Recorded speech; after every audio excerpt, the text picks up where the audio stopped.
Hi there, it's Kevin with the Rogue Market, here with a unique video. Maybe I'll start doing these in the future. So I have a video coming up for the Rogue Roundup, which I try to do every week. Sometimes I miss a week like last week, where I do what's called this Rogue Market breakdown and kind of analyze a card that I am speculating on from a particular format. So for this week, I'm going to be choosing Disallow as the card that I am speculating on for Commander, and it also has some other overlap in other formats. So I have my Photoshop opened right here where I make the icons, and I'm going to explain sort of the icons. Some people are new to the channel. I've done a video explaining these little icons. I still need to update them. It's on my to-do list to make it more so people can understand what these symbols mean. However, we'll just go through them with the analysis of Disallow. And you can also get a little bit into the mind of Kevin and how I speculate on particular cards, why I choose the cards I do, and kind of what metrics I work off of. So Disallow. Why am I investing in Disallow? Disallow is a card I've actually sank about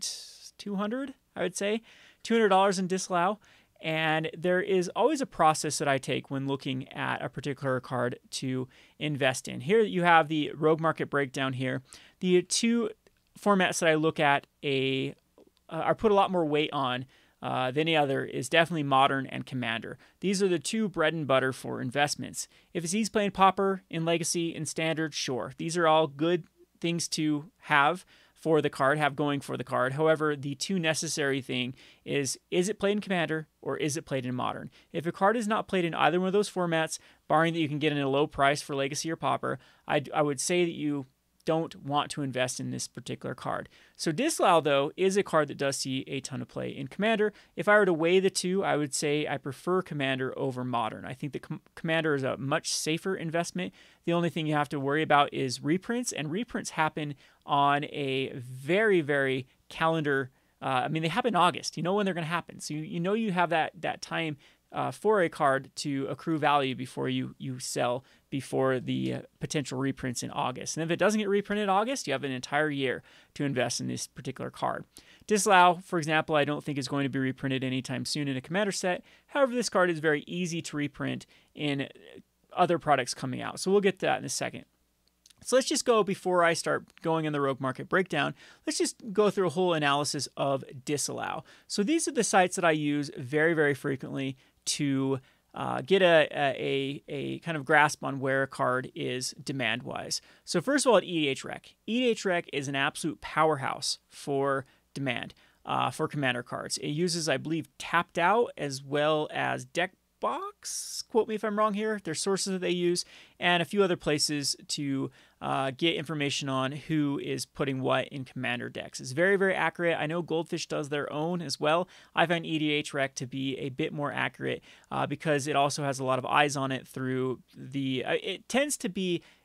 Goldfish is a place that competitive players go to look for statistics for paper, for Standard and Pauper and Modern.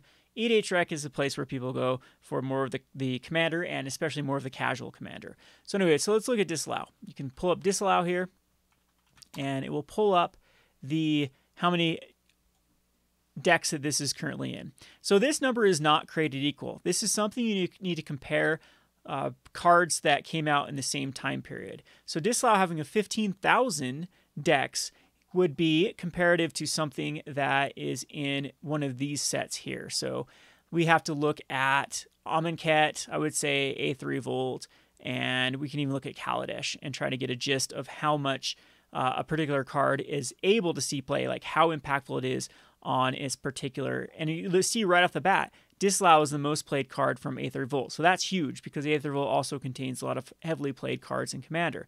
So let's look at like Amonkhet, a set that came out a little bit after. There is no card that even comes close. We have Anointed Processions. This is a rare that holds a price tag of a whopping $6 from Card Kingdom, and it looks like it has a TCG player.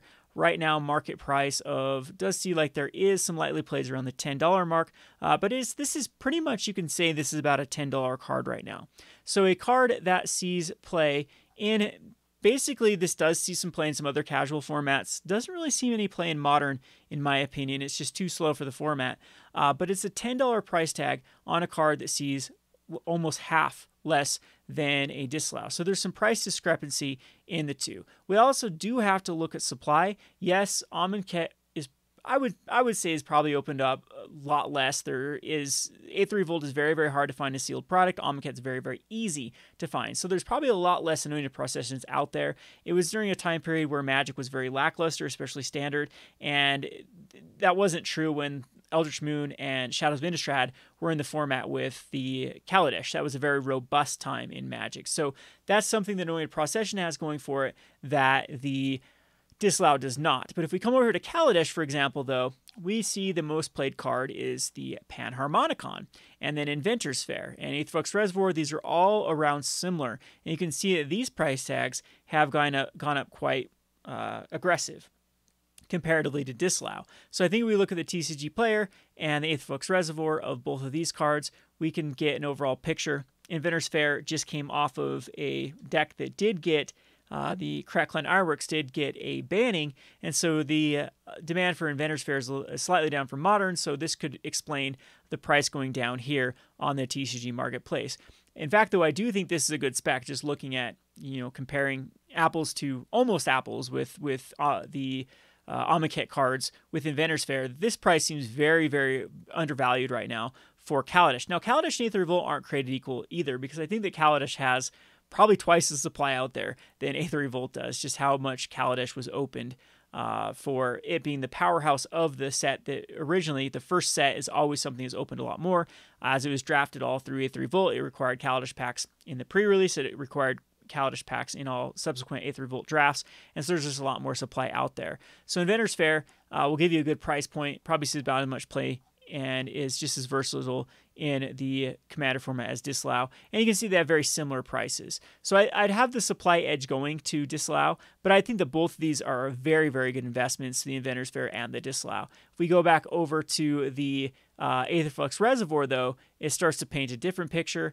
Aetherflux Reservoir is starting to creep up. This was something that was like 50 cents not too long ago and is now almost down to the $3 mark. All of these are very, very good specs, in my opinion. When you go over to, though, the Panharmonicon, this is a lot more expensive for virtually the same amount of play as you see with the Disallow. So going back over to Disallow, over to Aether Revolt, you can see, though, this card has a lot more play than the cards underneath it, where both Heroic Intervention, Rishkar's Expertise, and I would say even Lifecraft's Bestiary would be worth more than this was printed in the Challenger decks. Disallow seems to be very, very undervalued comparatively. And there's a lot difference also between 13,000 and 15,000. This is a quite substantial increase.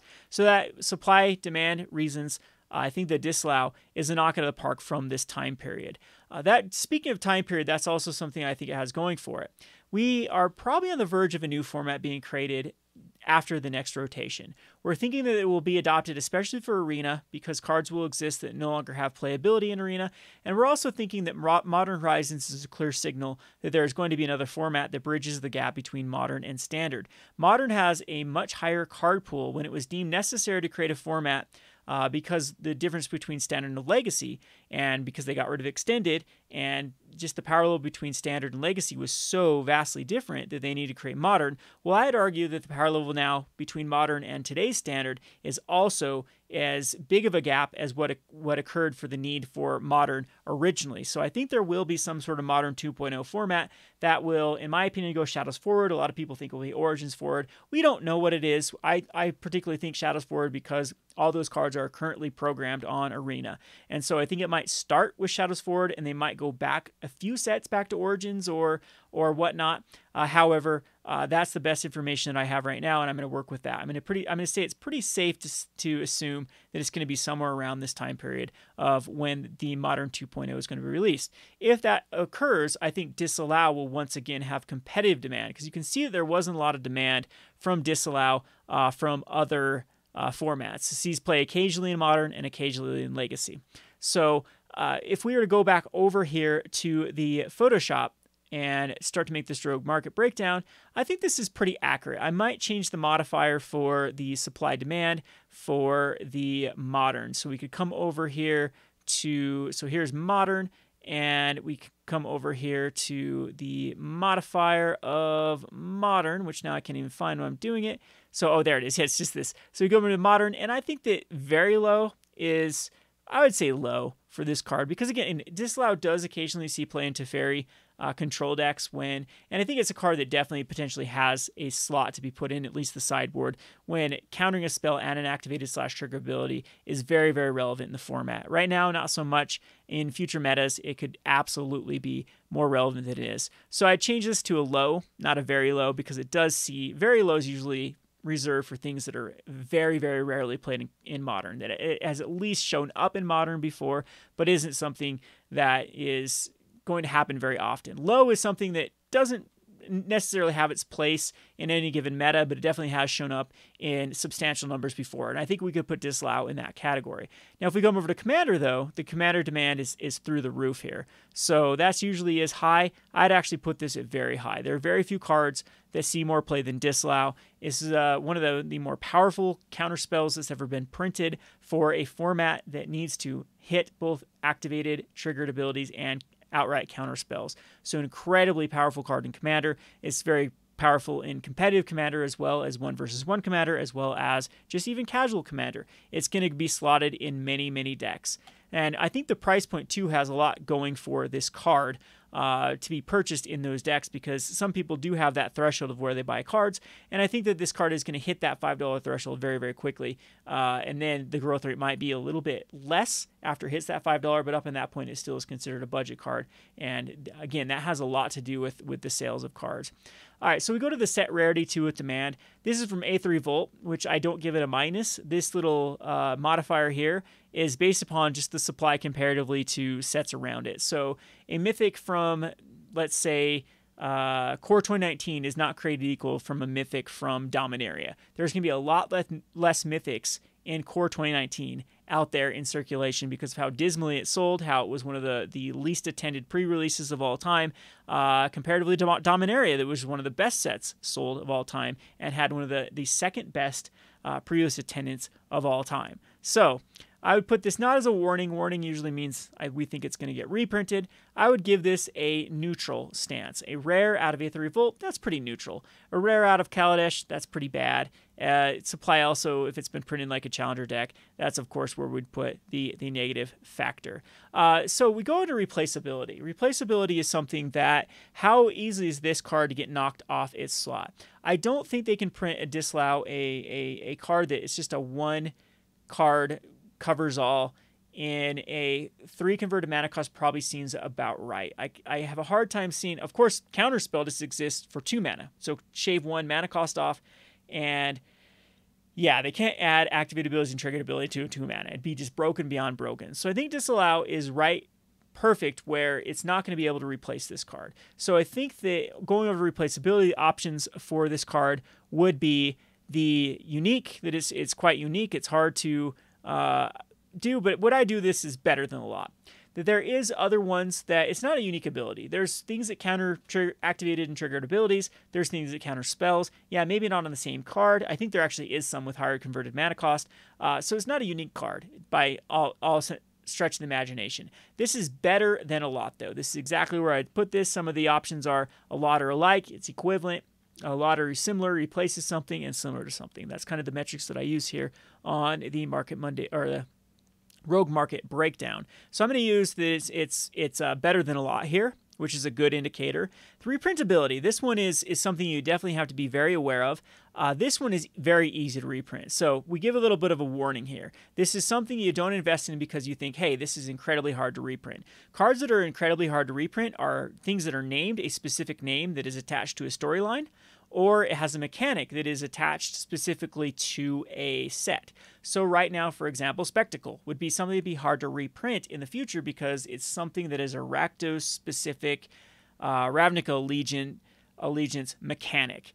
Same thing with like what we get out of Eldritch Moon with the sacrifice a creature to pay for an Eldrazi. That sort of thing is very, very difficult to reprint because it had a very specific keyword that was kind of sticky to a set. So this one doesn't have any of those. I think it's very easy to reprint. I think we will see Disallows being reprinted in the future, but probably not for, I think there'll be a full rotation of standard before they put it back into standard. So we're going to put it kind of at a, it's very easy to reprint, but it's still okay for the time being. Uniqueness. How many other cards are like this card? I mean, there's a little bit of redundancy between replaceability and uniqueness, but this one, I would say that this one is unique for what it does for its converted mana cost. Again, this is something I'd probably put better than a lot, because I wouldn't call this unique one. Maybe this is just too much redundant metric here, and we could find some to replace in this little category. But for now, again, this is the perfect one that this card is better than most. That's why we have this. This card is better than these two cards. So the price analysis is very important when analyzing a card in whether or not you invest in it. And this is exactly why I pulled the trigger on Disallow, why I've invested about $200 in Disallow. Again, that's chump change compared to most of the reserve list. I am a small fry. I am still trying to grind my way into success. And by doing so, you have to start small. I can't invest in tabernacles at this point. I've told the story before about how, I came back into Magic. I came from a very, very dire straits with being in debt, a ton of money, with coming from a terrible situation. And, you do have to just grind your way. And these are the perfect little targets. A $200 investment that goes to $400. Oh, man, that Arclight Phoenix spec, that did a huge impact on my store, on my ability to expand, just on going from, I think it was a $400 investment and going from $400 to $1,600. And like I said, with some people that is, just a drop in the bucket. That's chump change. But for someone like me, that's huge. So anyway, I've put a quite substantial investment in my place in life of $200 in Disallow. And the reason being is, after analyzing this, I came to the conclusion that this card is undervalued. And again, we can look at that here. So we have its all-time price point being the lowest it's ever been. It has never been lower than it currently is at right now. Same thing with the market price. It is starting to be about the mid. This is a good sign for a card starting to go up. And the best thing, though, is the buy list spread. We have Card Kingdom paying $2.50 for this card, so actually I could get a 30% trade-in for Card Kingdom. I use Card Kingdom to buy cards from a lot because, man, they have some bargains. A lot of times they're the cheapest vendor. Look at something like let's take a look at the Tocatli Honor Guard, for example. If you were to buy Tocatli Honor Guard and speculate on this from Card Kingdom, it would be cheaper right now to buy this from, they've actually jumped that up. It was 99 cents the other day. So it'd be cheaper to actually buy it from Card Kingdom than it'd be from TCG Player. So I do a lot of this rinse and repeat. I sell when Card Kingdom is paying a lot more to Card Kingdom, and then use that for store credit. So a lot of times just trading a card into store credit, I value this number a little bit higher if Card Kingdom is paying for it. So Disallow being paid at $2.50 comparatively to a TCG market price, right there is it's getting very attractive just to buy these cards and then just pawn them to Card Kingdom for a 30% extra, and then buy other spec cards from Card Kingdom. That's kind of the game that I've been engaging in right now, kind of back and forth between the platforms. And then you actually even utilize CardSphere in the mix of this, and you got this nice little ecosystem of what we call arbitrage, or just finding discrepancies between the platforms and making a small but substantial profit margin on each of those transactions. So again, this was a price point that looks very attractive, because I don't see this card hitting this value for the long term. I think this card will start to go up based upon the current demand from Commander and that looming, I want to say threat, but threat's not the right word, that anticipation for another modern light format that will be coming out to bridge the gap between modern and standard. So again, back over to our little thing here. We go over to price right now. I would put the current price of this, would probably be pretty safe to say this is about a $3 card. TCG Mid puts it at $3. Sometimes I use TCG Market, sometimes I use TCG Mid. This is probably where it's at regardless. The target price, what I've been targeting these at, I've particularly bought most of the internet out, so you can blame me, for under $225. It's hard to find this card for under $225 because I've already eaten up. That's where my $200 has gone for anything under $225. I think it's pretty safe for the target price to get in on these all the way up to about $275, because I am very, very bullish on this card. I think it's going to go up. So this is where I go with my target price. A lot of people are like, Kevin, why do you put this target price? Why are you finding these everywhere? When I put a target price, that's currently what I'm paying for the card. And yes, a lot of times I'll have a $3 card with a target price of $1 or 75 cents or 50 cents because those deals can be had. And this is more important than anything. This is where you want to get in on a card, not reflective of its current price, but reflective of what you can get in on a card. And all $3 cards are not created equal. I can definitely go target, you name another $3 card, and I'm pretty sure that if it's not an in-demand card that has 15,000 copies in Commander, that I can find people that are willing to sell it to me for 50 cents. So my target price is a lot less aggressive on those particular cards, especially if there's a huge spread between this little metric here of the Card Kingdom buy list. And so let's just go back to Tocatli, because I believe that Tocatli is very, very similar to this. So Tocatli is a $2 card, market price of $1.50. This is probably more like $1.50. Look at that. There's no buy list. The buy lists are giving it horrible. So I can easily, if I wanted to invest in Tocatli Honor Guard, pitch out the 65 cent, go on CardSphere, put it for 65 cents, go to all the different outlets that I use to buy cards, like Facebook groups, like other vendors. And a lot of times if you just email a vendor and be like, hey, we'll pay this amount for it, you can actually get them to send you them. So, you email Channel Fireball, hey, I see you got these up for $3. I'll buy your entire lot for them. And a lot of times they'll oblige because it's a sale. And they're looking to get rid of these anyway, and they'll take a discount rather, especially when you do that, and they can avoid the TC player fees and things like that. It's very easy to lowball and get these things. So that is very important to know how to haggle and know how to, kind of the art of the deal. Try to figure out a time or a method to actually get in on a lower price. This though, on this particular card of Disallow, I don't see it happening. If you can get under for $2.75. Then more power to you, and kind of let me know, because I'll actually get in under $2.75 as well for Disallow with just how much demand this card is offering. So anyway, that's how I get with the target price. We come over to the growth rate. Currently, the growth rate is flat. I would say that it's flat. It's not dropping, it's not falling, it's not plummeting, it's not rising, spiking, or steady growth. It's flat right now. If we actually come over here to the back over to, oops, we got rid of Disallow. That is flat. That's, again, I wouldn't call this is falling from here to here. This is flat. So it's flatlined, which again is a good sign that it's going to start going back up. So if we go back over to our little graphic, this is fine to put it at flat, and then we can go over to the expected growth rate. So expected growth rate is, in my opinion, going to be rising. So rising is better than steady. It's not quite spiking. Spiking is something that's going to go up very quickly. But I think that this has a lot going for it. I think Aether Revolt is going to be very, very shortly outstretched. You can't find sealed product of Aether Revolt anywhere. The boxes are very expensive already. This set EV is not anything that is anywhere near where people are going to go out of their way to buy $100 boxes, because you won't even come close to breaking even. So that sealed product is not going to be open for quite some time to be injected back into the system, which creates the perfect storm for Disallow to start going up due to its demand. So I think it's going to be rising. And then I'd give an overall rating. This is the one that I am very bullish on. I highly ever give A+, but this is definitely an A+ rating. I think that it has all the factors as specified earlier going for it. It's going to continue to go in almost every blue deck that wants a counterspell that kind of covers all. I don't see it being replaced. I do see it being reprinted, but not in the short term. And I do think that the demand is definitely going to outstretch the supply. This reminds me of a Cyclonic Rift. I think the demand is, of course, not quite the Cyclonic Rift. There is things you can put instead of a Disallow, but at this price point, it's going to just continue to be thrown in every commander deck. And again, that modern light format is very real possibility. And that alone, I think it's better than Absorb. I think it's better than the Surveil counterspell. I think it's better than the vast majority of counterspells. Something you can look at too is like Frontier. If you can get any good data on Frontier, it'd be interesting to see how much it actually does see play in Frontier. And if I'm a betting man, I'd pretty much say that in my opinion, it probably is the go-to counterspell in Frontier. Could be wrong though. Anyway, that's kind of my analysis, and that's how I come to the conclusion of the Disallow. So that's what we got going for, A+ rating. Target price $2.75. For everything I said, I think it'll be rising.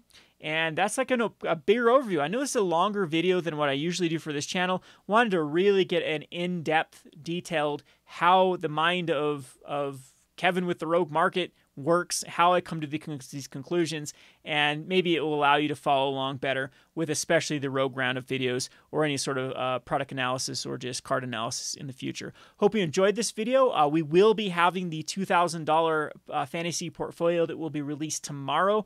That is a competition that you can win my ad revenue all the way up to the 2,000 subscriber mark, which ended up being about $85, which equals a Battle Bond booster box. So I will be sending you a Battle Bond booster box if you are the winner, if you have the highest portfolio. You start with a $2,000 worth of fantasy portfolio. We're probably going to use Echo MTG because it seems to be the easiest way to keep track of your collection. And then the person that has the highest fantasy portfolio at the end of June 1st will be crowned the winner. We'll try to do more of these competitions in the future. They're just kind of fun. They, of course, don't cost anything. It's just fantasy. You don't have to invest in these cards. But it'll be interesting to see other people's picks. And I will be doing my own analysis on people's portfolios. I suggest if you do submit a portfolio that you kind of give some reasoning why you're speculating these particular cards for the fantasy aspect of it. And that'll make for some fun videos too. Maybe we can actually find some hidden gems of cards that are going to go up. And it'll be interesting who picks the best. I'm not, of course, participating in this. I'm encouraging all of my other writers, though, for Rogue Deck Builder and other venues, other people that I communicate with to try to do their own portfolios. And it'll be a fun little experiment for a thought experiment for us to do. And if this is fun, we'll keep doing these for every subscriber milestones. The next one we'll probably do for 5,000. I'll probably have a lot more ad revenue built up from 2,000 to 500, and so the prizes will get a lot more juicier. So I'm trying to give back to the community. Huge shout out to everyone that has subscribed, shared, and given just positive, just overwhelming. We did have that little spurt of negativity surrounding Ultimate Masters, but overall this channel has been nothing but positive, and I appreciate it. It's very encouraging to keep on going. I don't play a lot of Magic the Gathering anymore. It just frustrates me. I need a break from it. I sometimes variance games really build on it, but I still love the market aspect of it, and for that reason I'll probably stay engaged in the game just to kind of be ahead of the curve with the market analysis. Anyway, I hope you enjoyed this video. This has been Kevin with the Rogue Market. Be sure to like, comment, subscribe, share, and do all the usual things. Thanks for watching.